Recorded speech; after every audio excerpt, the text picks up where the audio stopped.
It was winter time on the island of Sodor. The snow covered fields and railway lines. All the engines were hard at work, except Percy. "Come on, Percy. This is no time to have a rest." "I'm stuck," moaned Percy, "and my funnel's freezing up. Driver's gone for help." "Ha!" huffed Thomas, and went on his way. Later, Thomas had to help clear snow by a tunnel, but it was too deep, and he got stuck. Thomas was very cross. "Snow is nothing but trouble," he moaned. Rusty was close by. "Driver says this winter is as bad as the worst winter of all." "How worst?" asked Thomas. "I'll tell you," replied Rusty, and then the little engine did. Skarloey was working the line to the slate mine in the mountains. When the snow came, it was difficult to work. They used the snow as a double buffer zone to help stop cars skidding through the ravine. One day, Skarloey set off to the mines with some empty cars. Meanwhile, there was trouble at the mine. The winch that hauls the cars up and down wasn't working properly. Skarloey had reached the ravine. High above him were the mine yards. "That snow looks dangerous," said his driver. "The sound of your engine and the freight cars could cause an avalanche. I'll set off an emergency cap and see what happens." Skarloey watched as his driver prepared it. Then they ran over the cap. The bang echoed around the gorge. Nothing happened.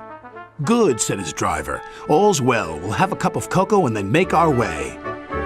But high above them, all was not well. A long line of full cars was about to be winched down the slope. They had just started their journey when some empty cars became derailed. The winch groaned. "Break it! Snap it!" shouted the freight cars. And they did. On, faster, faster," they giggled. "The snowbank and buffers will stop them," said a workman. But he was wrong. The freight cars plunged into the ravine.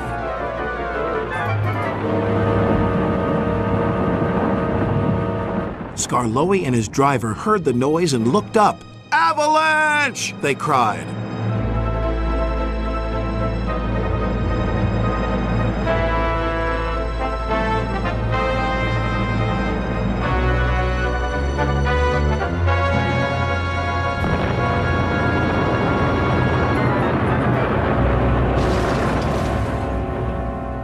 When the snow plume cleared, there was no sign of Skarloey. He was buried deep inside the high drift, blocking the ravine.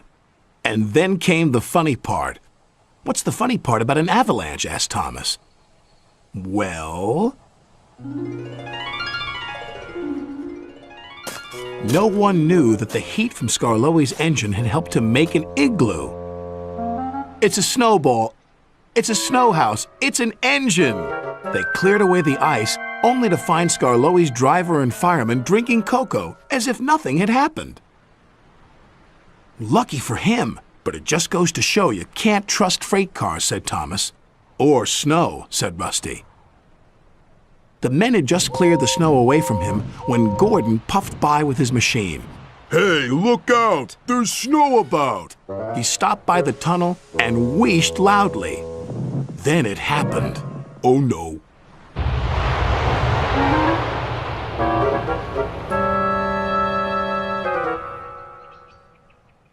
"Help!" cried Gordon. "If Skarloey survived a snowfall, surely a big proud engine like you can do the same," chuckled Thomas. "Paw!" moaned Gordon from within, and then fell as silent as the snow.